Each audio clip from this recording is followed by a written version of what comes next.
एक conceptual talk कर ले, बिकॉज कंसेप्चुअल टॉक इस सब में हुआ नहीं. कंसेप्चुअल टॉक क्या है? Tell me something genuinely. आप जब रियल लाइफ में फोरकास्ट करो किसी कंपनी का, तो which forecast is easier? Option A initial years का forecast, option B later years का फोरकास्ट. कौन सा फोरकास्ट इजियर है? आने वाले कुछ सालों का फोरकास्ट या बहुत बाद वाले सालों का forecast? Which forecasts are easier, initial years या लेटर ईयर्स? इनिशियल ईयर्स का forecast are easy. Yes Azeem, Khushhali. Initial years का forecast are easy. Everybody will begin. तुम्हारे लाइफ में तो अपना नेक्स्ट ईयर फोरकास्ट करोगे, दैट्स इजी. बट तुम खुद अपने लाइफ का 8 साल बाद का एग्जैक्टली तुम सोचोगे ऐसे कैसे बोलूं, ये बोलोगे तुम, और ये तो एक्सटर्नल कंपनीज है.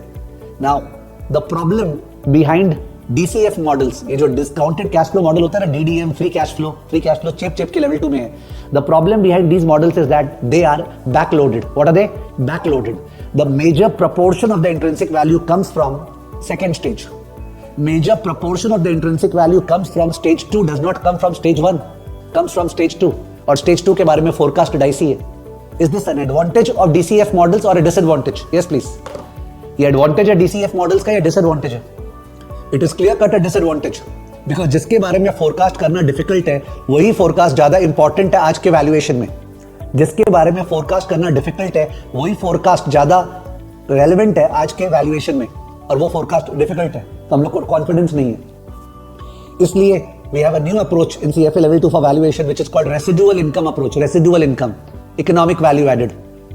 If you remember CFA level 1 में इकोनॉमिक्स, माइक्रो इकोनॉमिक्स, उसमें there used to be accounting profit and economic profit.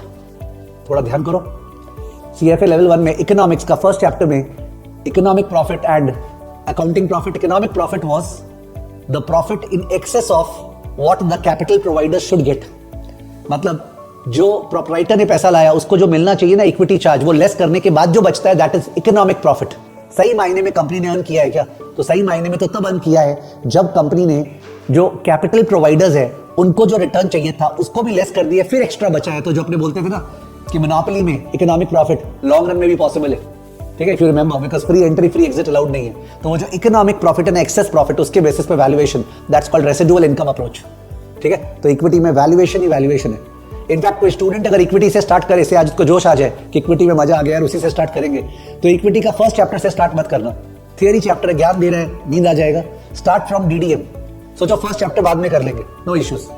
Okay, तो इक्विटी का DDM से स्टार्ट करना, then free cash flow, then residual, then P ratio approach and then private company valuation. Just imagine the last chapter is private company valuation. अगर SSCI decide करता है okay to raise private equity, तो in that case SSCI का valuation कैसे होगा? Private company valuation. ठीक है, अभी हल्दीराम का डील का बात हो रहा था. ठीक है, at 90,000 crore the deal amount was being valued. ठीक है, by Blackstone. The deal never took place. How did they come to 90,000 crore? Private company valuation. All the deals which are taking place, that's also there in level 2.